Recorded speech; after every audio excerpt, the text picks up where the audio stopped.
Evangelho de João, capítulo 4, 16 a 24. Jesus disse: vá, chame o seu marido e volte aqui. Ao que a mulher respondeu: não tenho marido. Então Jesus disse: você tem razão ao dizer que não tem marido, porque já teve 5, e esse que agora tem não é seu marido. O que você disse é verdade. A mulher então lhe disse: agora eu sei que o Senhor é um profeta. Nossos pais adoravam neste monte, mas vocês dizem que em Jerusalém é o lugar onde se deve adorar. Jesus respondeu: mulher, acredito no que eu digo. Vem a hora em que nem neste monte, nem em Jerusalém vocês adorarão o Pai. Vocês adoram o que não conhecem, nós adoramos o que conhecemos, porque a salvação vem dos judeus.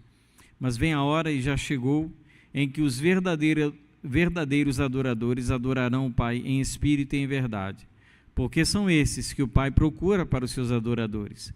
Deus é espírito e é necessário que os seus adoradores o adorem em espírito e em verdade. Deus, eu rogo ao Senhor que Tu, ó Deus, pelo Teu Espírito, fale conosco nessa manhã, diante de um texto tão importante que indica uma revelação tão preciosa do Senhor, desse novo tempo, dessa nova era, dessa busca do Senhor por verdadeiros adoradores, e que o Senhor encontre verdadeiros adoradores aqui nessa noite, que o nosso coração seja o coração desses que o Senhor procura. Nos ajuda, Pai, nos abençoa em nome de Jesus. Amém. Podem sentar. Queridos, estamos diante de um texto, talvez do Evangelho de João, dos mais conhecidos.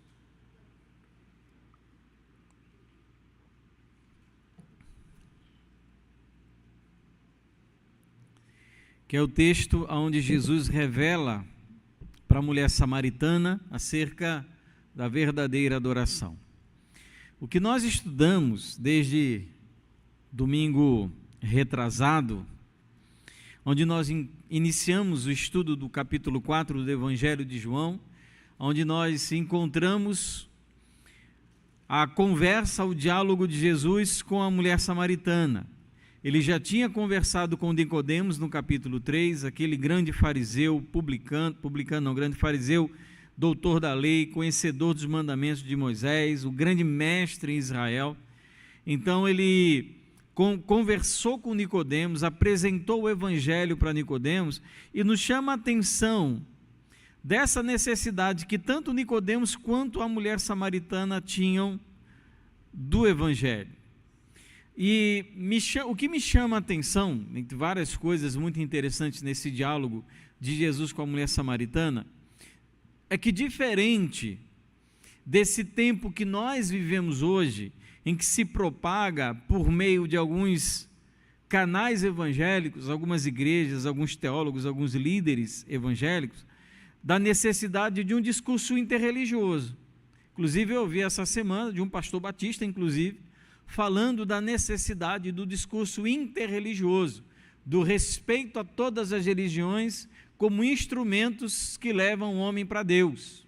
Não só Ed Renekiewicz tem esse pensamento, outros pastores batistas dentro dos batistas têm esse pensamento também, bem liberal, bem progressista. E o que me chama a atenção nesse diálogo de Jesus com a mulher samaritana é que Jesus, pelo que deixa transparecer no texto, ele é completamente avesso a esse discurso interreligioso. Por quê? Ele diz o que para a mulher? Eu tenho a água da vida. Nós adoramos o que conhecemos, vocês adoram o que não conhecem. Eu sou o Messias. Então, aparentemente, Jesus ele descarta todo tipo de espiritualidade, doutrina e religião fora dele. Então, esse discurso interreligioso, ele é substituído quando nós lemos a Escritura, a palavra de Deus, quando nós entendemos o Evangelho de Jesus, de que, de fato, Cristo ele apresenta uma mensagem exclusivista. É Ele ou não é ninguém. Ou é através dele ou não tem outro mecanismo. Não existe outro nome dado entre os homens pelo qual importa que sejamos salvos. Então, essa proclamação interreligiosa, como nós encontramos em alguns círculos evangélicos, alguns inclusive ligados à teologia da missão integral, não todos, mas alguns, apontam para essa compreensão de que todos os caminhos levam a Deus. Então, todas as religiões, elas possuem um pedaço da verdade. Eu vi isso essa semana. Ninguém tem a verdade toda, né? Nem a Bíblia vai ver, né? Então, vamos buscar a verdade de Deus em outras religiões. Eu ouvi isso de pastores evangélicos, inclusive, como eu disse, alguns pastores batistas, eles seguem esse rumo de perdição, de condenação. Jesus, ele não vai relativizar o discurso da mulher. Ele não vai dizer, olha, tudo bem, você tem a sua verdade, você é samaritano, a sua religião também é boa, vocês adoram aqui em Gerizim, então vamos aqui encontrar um meio termo para ambos, né? E nós conseguimos caminhar juntos, cada um na sua, mas buscando a Deus. Jesus, ele não faz um ecumenismo judaico-samaritano, ele não faz isso. Ele, ao contrário, todo o evangelho de Nicodemos, o evangelho para a mulher samaritana, é um evangelho que preza pelo exclusivismo. Jesus não é uma verdade, ele é a verdade. Jesus não é um caminho, ele é o caminho, ou é ele ou não é ninguém. E no versículo 14, que nós estudamos já em mensagem passada, Jesus oferece água para aquela mulher e ela manifesta uma pronta disposição em recebê-la. Versículos 14 e 15. Olha, se você pedisse, soubesse quem é que está lhe oferecendo e me pedisse, eu lhe daria a água da vida. O que a mulher diz? Olha, me dê dessa água para que eu não tenha que vir aqui buscar no poço. Então a mulher, ela continua num pensamento, numa reflexão puramente material, ela continua acreditando que Jesus, ele está se referindo à água física, material que está dentro daquele poço. A mente da mulher, ela continua nessa esfera do material, do humano, do mundano, do secular.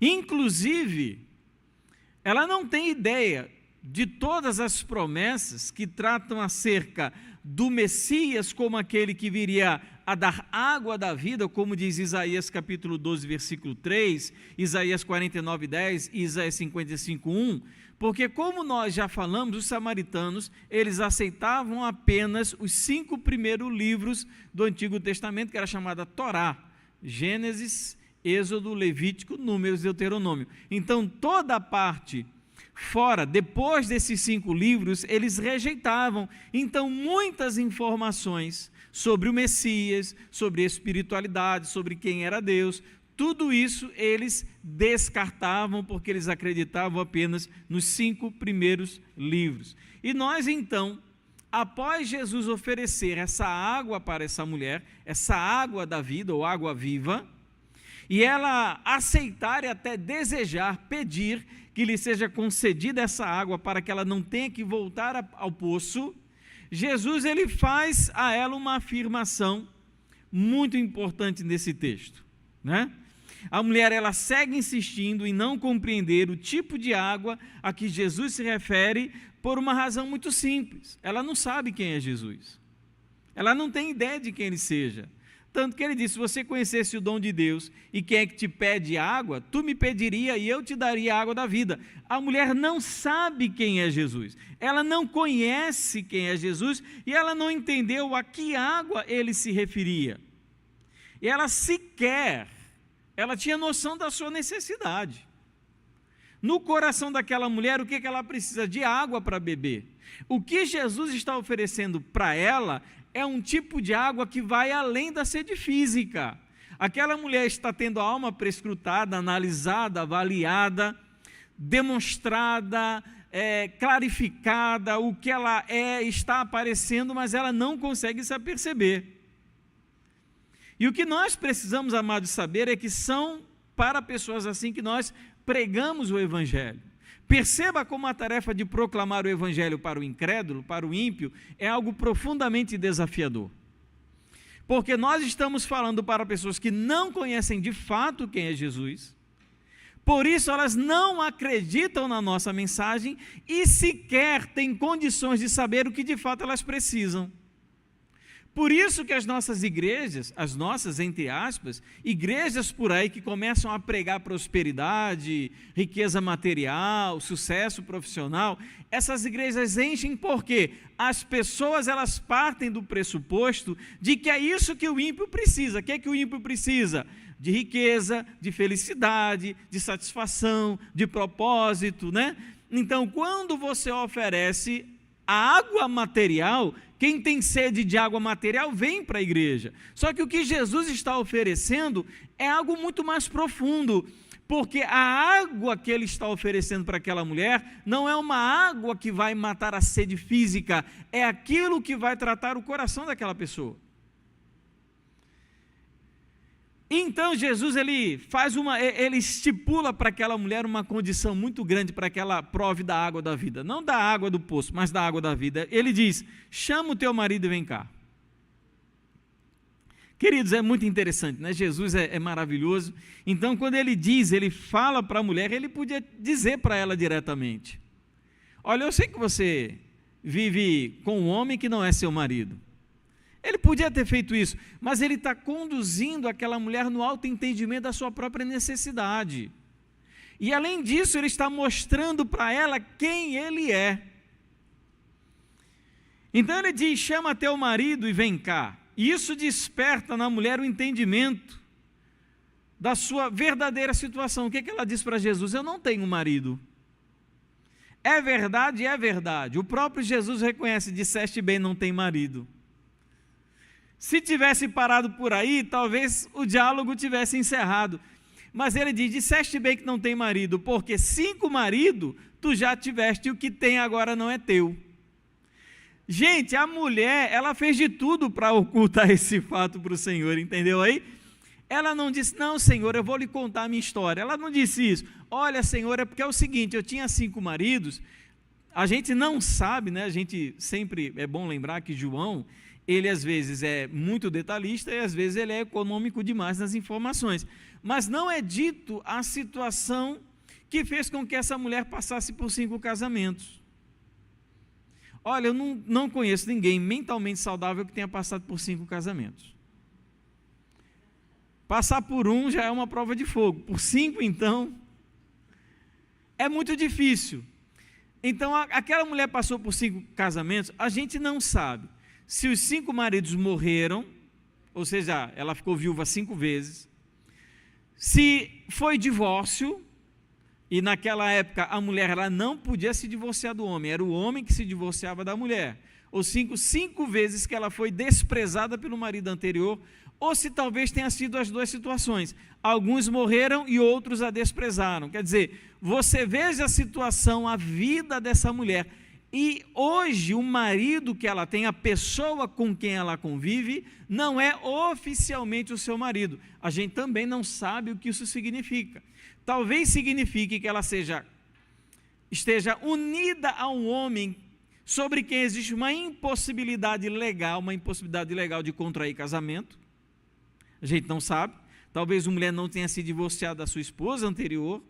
Talvez alguns rabinos judeus, eles proibiam a pessoa de ter mais de 3 casamentos. A gente não sabe porque aquela mulher não vivia de uma maneira legal com aquele homem. Talvez ele fosse só amante dele.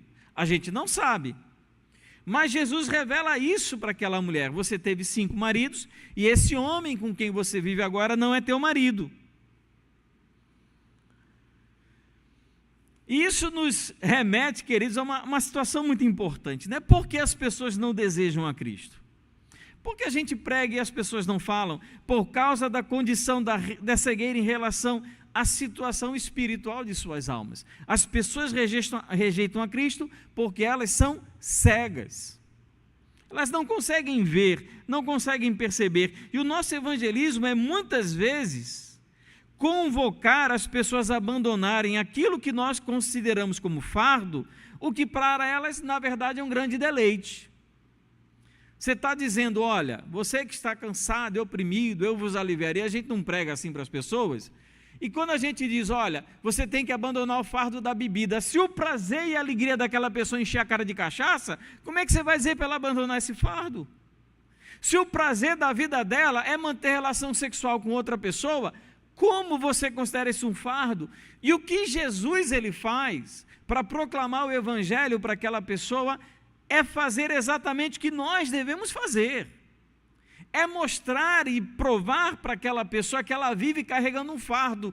Então, enquanto o pecador não sentir que há sobre si um pesado fardo, ele jamais chegará a uma conversão genuína. Então, o nosso evangelismo, ele deve partir do princípio de que nós precisamos apresentar para as pessoas porque elas precisam de salvação. E é isso que Jesus está falando para aquela mulher. Ele foi aonde incomodava. Talvez não seja bebida, talvez não seja fornicação. Não que não sejam errados, são errados sim, mas não quer dizer que a pessoa se sinta carregando um fardo em relação a isso. A mulher, ela fala uma verdade para esconder uma verdade ainda maior. Ela diz, eu não tenho marido. É verdade? É verdade. Só que ela não contou absolutamente tudo. O que ela quer é encerrar o assunto por ali. E Jesus revela o seu passado e o seu presente. 5 maridos tivestes, e o que tens agora não é teu. Versículos 17 e 18. E a mulher, ela tem o primeiro entendimento real sobre quem é Jesus. Eu vejo que você é um profeta. Porque lá no final do Evangelho de João, ela vai falar, no final do capítulo 4 de João, ela vai falar, eu conheci um homem que revelou tudo que eu tenho feito na minha vida. Veja como ela conseguiu resumir toda a vida dela em 5 casamentos e uma relação extraconjugal. Jesus disse, 5 maridos tiveste, o que tens agora não é teu. A mulher reconhece que Jesus era um profeta, algo extremamente incomum, já que os samaritanos consideravam apenas Moisés como profeta. Lembra, eles só acreditavam nos 5 primeiros livros. Como é que termina o texto de Deuteronômio? Dizendo que não houve em Israel um profeta como Moisés. Então, para o samaritano, o único profeta era Moisés. E quem era o Messias para o samaritano? É o que eles chamavam do segundo Moisés. Ou seja, essa mulher, ela despertou um entendimento real de quem era aquele homem desconhecido que falava com ela. É um profeta, porque ninguém pode conhecer isso, a não ser se for um profeta de Deus, mas ela ainda não entende de fato que Jesus é o Messias esperado. Coisa que vai acontecer no próximo domingo. E no versículo 20 a 24, Jesus ele vai responder a uma questão muito interessante da mulher samaritana, que é acerca do local da verdadeira adoração. Perceba como Jesus ele conseguiu tirar a mulher da dimensão da água material, desse mundo material, e agora ele consegue conectar a mulher com a espiritualidade, com o centro da adoração. Agora eles estão começando a falar no mesmo nível, porque o que desperta no coração daquela mulher a presença de um profeta? Uma pergunta de nível profundamente teológico e doutrinário. Qual é o lugar que se deve adorar? Como os samaritanos só aceitavam o Pentateuco, o único lugar prescrito para adoração era no Monte Gerizim, que ficava onde? Em Samaria. Muito próximo, inclusive, da onde eles estavam conversando no poço de Jacó, ao longe, não tão longe, você viu o Monte Gerizim. Você tinha o Monte Gerizim de um lado e o Monte Tabor de outro. O Monte Gerizim, que inclusive os samaritanos consideravam o monte mais alto do mundo, e do outro lado o Monte Tabor, que visivelmente é mais alto do que o Gerizim. Curioso, né? Essa questão religiosa dos samaritanos. Já os judeus que aceitavam todos os livros, eles entendiam que o local da adoração era em Jerusalém. E fica a questão levantada pela mulher, aonde então se deve adorar? Eu devo adorar em Jerusalém, ou como dizem os judeus, ou eu devo adorar em Gerizim, como disseram os nossos pais? A gente precisa lembrar que após a invasão das 10 tribos do norte, cuja capital era Samaria, foram invadidas por Sargão, general imperador da Síria, destruídos e levados ao cativeiro, aquele povo que ficou no local onde hoje é Samaria, construiu para si um templo em Jerusalém. Isso no 4º século antes de Cristo. Esse templo aí foi destruído no 2º século antes de Cristo por João Hircano, que era um rei asmoneu. Ele destruiu, mas os samaritanos continuavam adorando no Monte Gerizim. Inclusive ainda existe uma comunidade samaritana lá, que adoram da mesma maneira como se adorava na época dos patriarcas, no Monte Gerizim, inclusive com sacrifício de animais. É uma comunidade pequena, mas eles ainda se encontram lá. Então a grande questão é sobre qual o local aceitável para cultuar a Deus. Aí olha só a resposta de Jesus, gente. Olha que resposta maravilhosa. Aí, a partir do versículo 21. Mulher, acredito no que digo. Vem a hora em que nem neste monte, nem em Jerusalém vocês adorarão o Pai. Vocês adoram o que não conhecem, nós adoramos o que conhecemos, porque a salvação vem dos judeus. Mas vem a hora, e já chegou, em que os verdadeiros adoradores adorarão o Pai em espírito e em verdade, porque são esses que o Pai procura para os seus adoradores. Deus é espírito e é necessário que os seus adoradores o adorem em espírito e em verdade. Queridos, esse texto é muito profundo. E ele trata sobre 3 assuntos aqui importantíssimos. Primeiro, versículo 21. Jesus ele está tratando com aquela mulher sobre a inauguração de um novo tempo de adoração. Ele diz, a hora vem e a hora já chegou. Essa palavra grega, hora, no grego, sabe como se pronuncia? Hora. Hora em grego é hora. Então, essa palavra hora, quando João utiliza, ele está se referindo especificamente à morte e o sacrifício de Jesus. Então, quando ele diz, a hora vem, ela já chegou, ele está dizendo que a sua morte, o seu sacrifício, inauguraria um novo tempo de adoração. Aquela velha ordem do local, da restrição do local de adoração, se era em Gerizim ou na própria cidade de Jerusalém, no templo, se era no local específico, seguindo aqueles ditames mosaicos, esse tempo ele seria substituído integralmente por um novo tempo na adoração. Então, primeira coisa que ele está falando para aquela mulher, esqueça o local, porque esse novo tempo vai trazer uma nova concepção completamente de adoração daquela que vocês conhecem, e até mesmo que os judeus conhecem. Então, primeiro, Jesus ele está se referindo a um novo tempo na adoração. Segundo, ele diz que a salvação vem dos judeus, versículo 22. É interessante isso ser estranho para aquela mulher samaritana, porque em Gênesis, capítulo 49, versículo 10, primeiro livro da Bíblia, e livro que era reconhecido pelos samaritanos, lá em Gênesis 49, 10, diz que a salvação viria de Judá. Por isso que Jesus fala que a salvação vem dos judeus. Então, o que Jesus quer dizer? Ele quer dizer que a partir dessa nova inauguração, o centro da adoração não é um lugar, mas é uma pessoa. A adoração, ela só tem sentido se ela for cristocêntrica, se Jesus for o centro da adoração. Toda a adoração que não é cristocêntrica, que não coloca Jesus no centro como a figura suprema e mais importante, toda adoração desse tipo é ignorante, assim como Jesus disse para a mulher samaritana, vocês adoram aquilo que vocês não conhecem. Então, segundo, esse novo tempo inaugurado de adoração, ele seria um tempo cuja figura de Jesus, ela seria central. E terceiro, é sobre o tipo de adorador que o Pai procura, versículos 23 e 24. O Pai, ele procura adoradores que o adorem em espírito e em verdade. O que ele está dizendo é que existe uma maneira de adorar. Toda maneira que seja diferente dessa que está estabelecida para o novo tempo, é uma maneira falsa, não é verdadeira, não é aceitável. Que tipo de adoração é essa? Ele diz, adoração em espírito e em verdade. É esse tipo de adoração que Deus ele procura. E o que isso significa?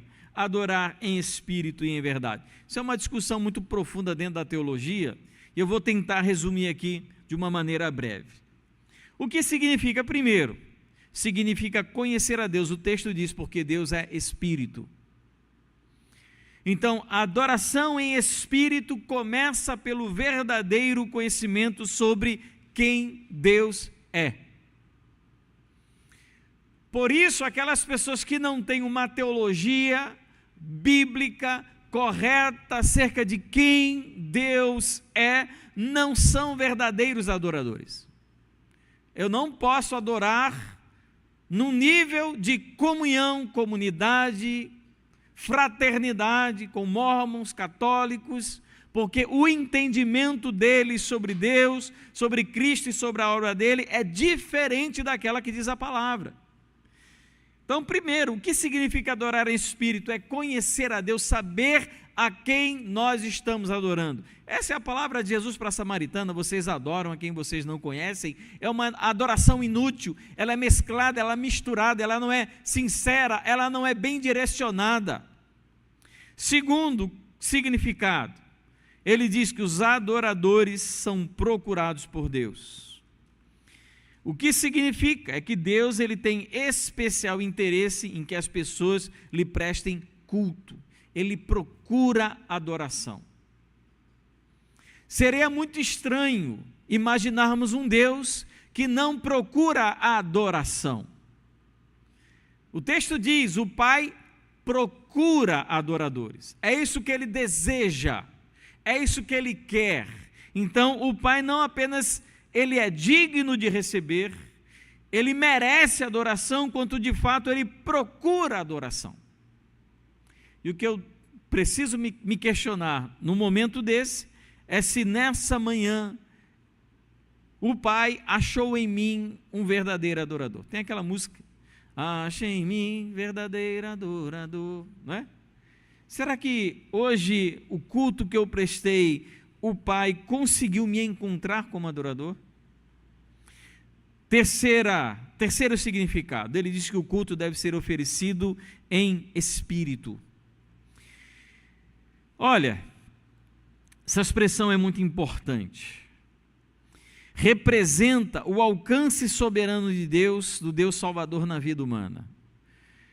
O que não dispensa intelecto e corpo.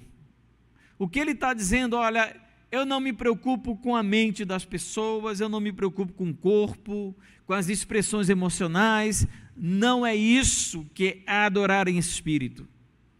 Quando diz que nós adoramos com espírito, isso simboliza um tipo de apropriação que Deus ele tem de toda a integridade da vida humana. Espírito aqui não é o que estamos oferecendo, mas é como estamos oferecendo. É um tipo de intensidade, de amor, de sinceridade, que alcança aquilo que é muito difícil para o homem alcançar, que é o seu próprio espírito, que vai além das manifestações exteriores dos nossos corpos, da nossa voz, mas é algo que inicia dentro do espírito humano, é aquilo que nos move, aquilo que nos mobiliza, aquilo que nos estimula, aquilo que nos inspira, é o nosso interior. Então, não é de fora para dentro, é de dentro para fora. Porque a adoração, antes de tudo, é uma atitude interior. É como Paulo e Silas aprisionados, adorando e cantando ao Senhor. Eles não estavam cheios do espírito dançando, estavam manietados, aprisionados, algemados na prisão. Aquelas pessoas que foram assassinadas nas arenas, mortas, às vezes, lembrando de época da Reforma Protestante, amarradas a estacas e queimadas vivas, essas pessoas tinham um espírito adorador, por mais que elas estivessem presas naquele momento para manifestar qualquer tipo de adoração estética, visual para as pessoas. Então, a adoração, antes de tudo, é uma atitude profundamente interior. E quarto, o que significa o significado? O culto deve ser oferecido em verdade, não em atitudes religiosas. Eu acredito que a gente, como crente, precisa prezar pelo senso estético da beleza, do belo, daquilo que vale a pena ser valorizado. Eu acredito que a beleza é algo que Deus criou. Mas a nossa adoração, ela deve ser viva, sincera. Ela deve estar de acordo com a nossa própria vida.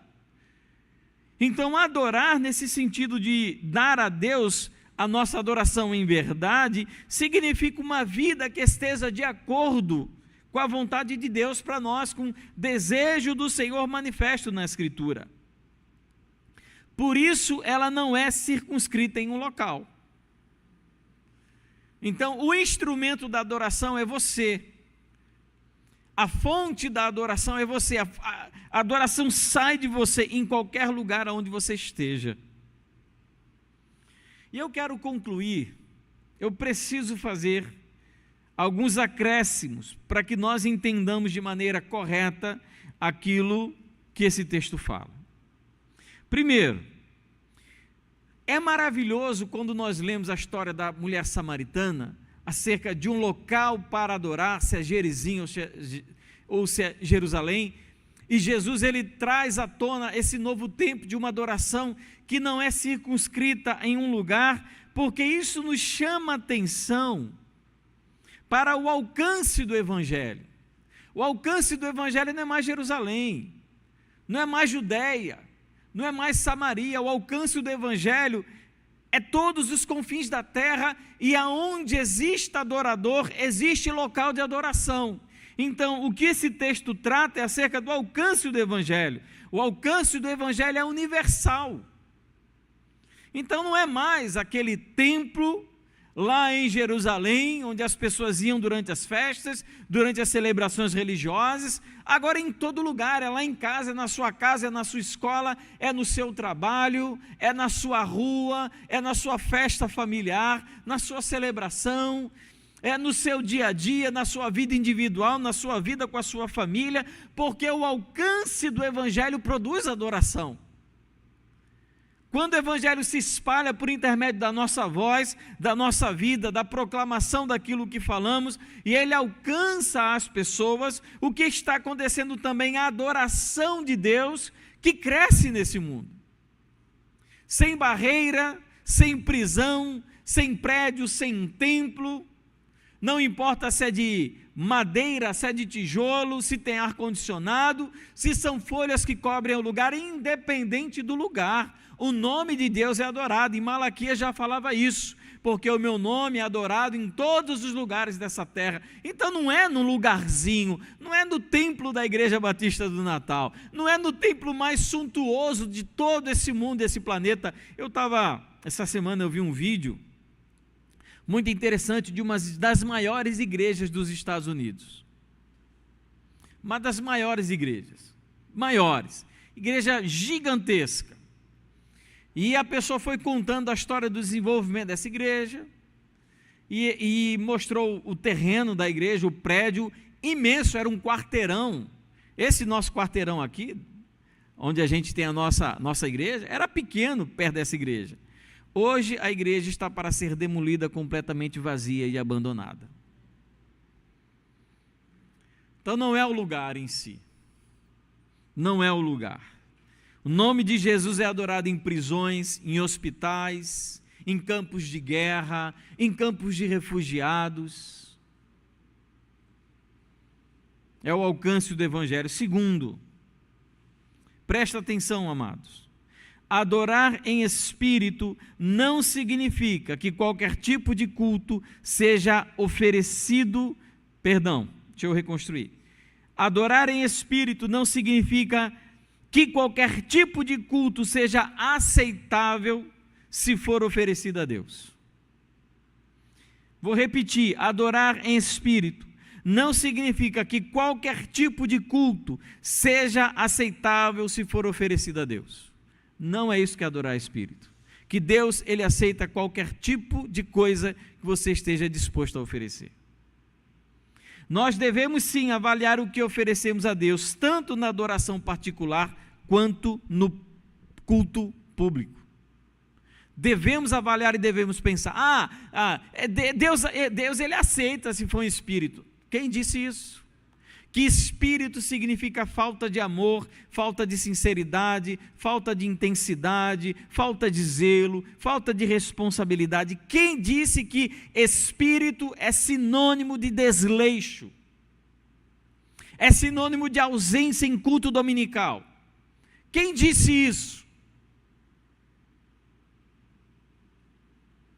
A nossa orientação de adoração continua sendo a Bíblia.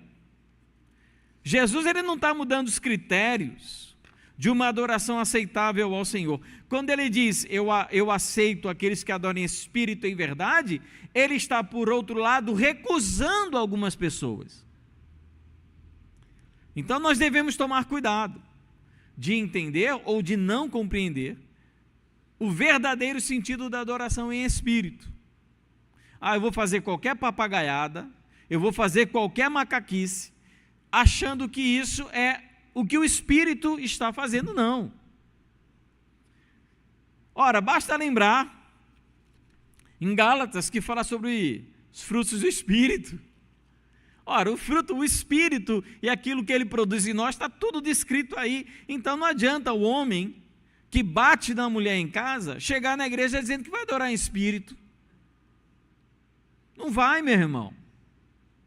Não vai. Semana passa tirando gracejo com as coleguinhas de trabalho, fazendo piada imoral, e quer chegar na igreja e dizer que adora. Passa a semana escravo da pornografia, chega na igreja e vai dizer que adora em espírito, que Deus vai receber. Não vai, meu irmão. Então não confunda espírito com saber ocultar bem o interior do seu coração. A mulher estava tentando ocultar o que tinha no coração dela, a mulher samaritana. Terceiro, Jesus não está falando que a adoração pessoal basta e que é desnecessária a adoração comunitária. Ele também não está dizendo isso. O que eu quero dizer, meus irmãos, é que todos os desigrejados, eles estão errados.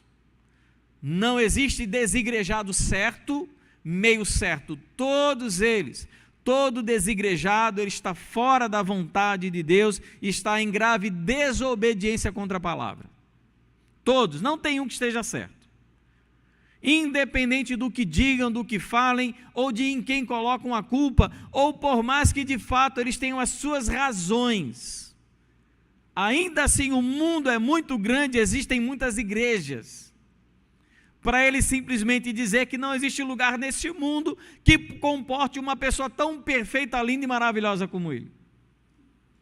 Mas eu sou muito lindão, eu sou bonitão, canto bem, sou muito comprometido. Tem que ser uma igreja perfeita. O dia que essa criatura entrar na igreja, a igreja deixa de ser perfeita. Não é? O crente, queridos, ele deveria se sentir constrangido por optar livremente pela ausência ao culto público.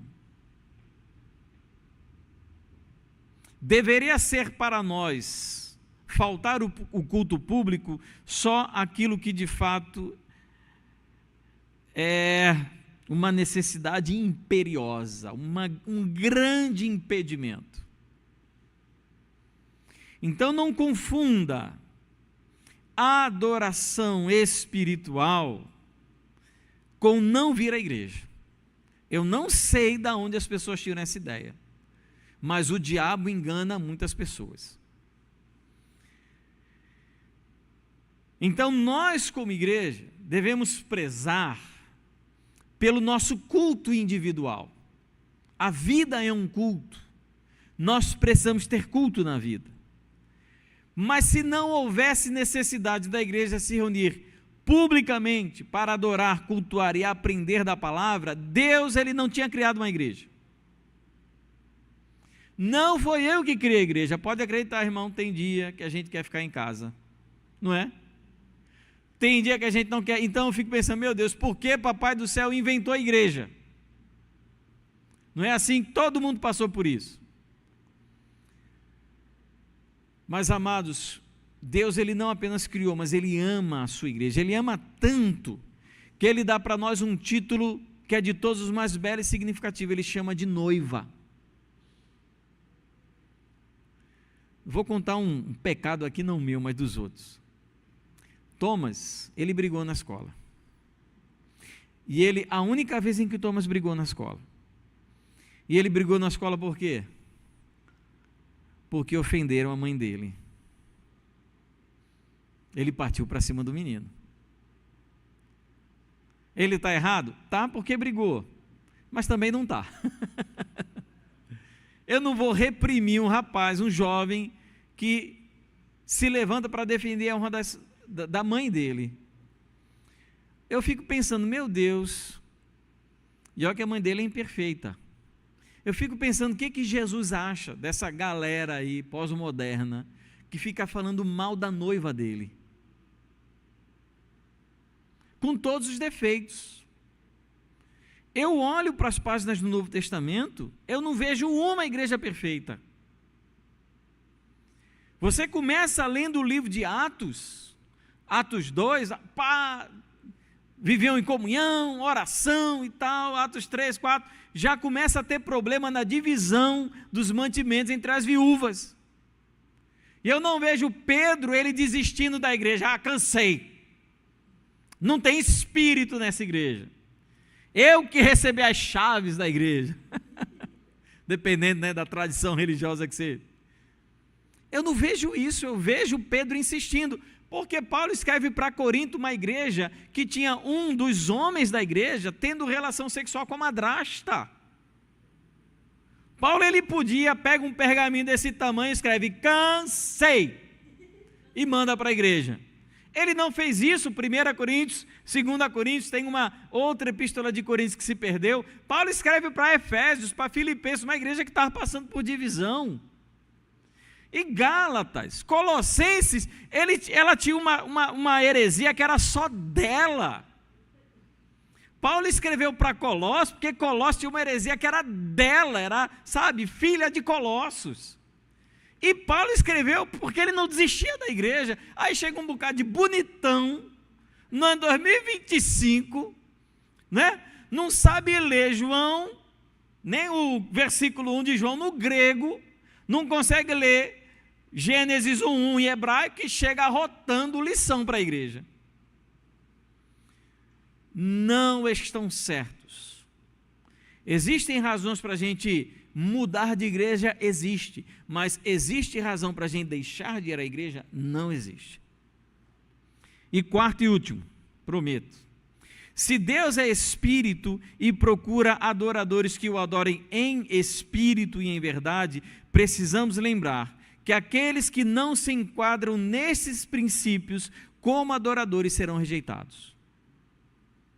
Quando ele fala, eu procuro adoradores que adorem em espírito e em verdade, diz que tem pessoas sim que Deus rejeita.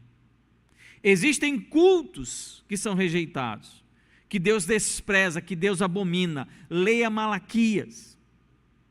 Eu cansei de vocês, eu estou cansado. Eu queria que alguém saísse e trancasse as portas do santuário, para que ninguém entrasse aqui e oferecesse sacrifício. Vocês lembram de Caim? Ele foi aceito ou foi rejeitado? Rejeitado. Lembram de Nadab e Abiú, que ofereceram fogo estranho ao Senhor? Foram aceitos ou rejeitados? Rejeitados. Ou seja, Deus, ele rejeita sim. Agora, quando eu chego no culto, eu não vou olhar se Deus está rejeitando a Ana Laura, se Deus está rejeitando Glória, eu vou olhar se Ele está me rejeitando. Se eu estou sendo rejeitado. Se o que eu canto, se o que eu falo, se o que eu adoro, não apenas na igreja, no culto de domingo, mas no meu dia a dia, no meu trabalho, na minha escola, enfim, nas minhas atividades familiares, sociais, de trabalho, de escola, se eu não estou sendo rejeitado na minha própria vida. O que eu digo para você, por exemplo, Caim, ele foi rejeitado, não apenas pelo que ele ofereceu, mas pelo tipo de procedimento que ele tinha na vida dele. O nosso culto, a nossa adoração é falha, porque a nossa vida, ela é falha também. Por isso que a gente chega naquele desânimo, né? naquela preguiça de adorar, de cantar, de exaltar o Senhor, porque o coração chega vazio, o coração chega pesado, vai oferecer o que para Deus? Ah, pastor, mas a minha vida é difícil. Meu irmão, tem tanta gente que tem vida muito mais difícil que a nossa. Vamos olhar para a história dos reformadores. Você lembra de um homem chamado John Wycliffe, chamado pré-reformador? Sem ele a reforma possivelmente nem teria acontecido. Ian Hus, por exemplo, John Wycliffe. Você sabe como ele terminou os dias dele? Atado a um poste numa fogueira sendo queimado vivo. O que ele queria? Ele queria traduzir a Bíblia do latim para o inglês. Pronto, foi suficiente para ele morrer. Foi o último culto que ele prestou aqui nessa terra. Então, vidas difíceis existem, e algumas pessoas carregarão as suas vidas difíceis por muitos dias, ou quiçá até mesmo durante toda a vida. Mas nada nos impede de adorar, de louvar e engrandecer o nome do Senhor. O nosso culto e a nossa adoração deve ser feito com zelo, irmãos. Com zelo. Quando diz espírito, ele não está falando de algo mais superficial. Parece que a gente trata dessa maneira. O que é adorar em espírito? Espírito é o que a gente não vê, então a gente pode fazer de qualquer maneira. Mas é exatamente o contrário. É mais intensidade, mais paixão, mais amor, mais suficiência da obra de Cristo em nós, mais dependência da obra dele na nossa vida. Isso é um culto espiritual ao Senhor. Queridos, e essa conversinha aqui, esse papo de Jesus com essa mulher samaritana, despertou nela algo muito profundo que a gente vai falar domingo que vem. Ela vai chegar de fato à conclusão sobre quem é aquele homem que está conversando com ela. Amém, igreja? Feche os seus olhos e vamos orar ao Senhor.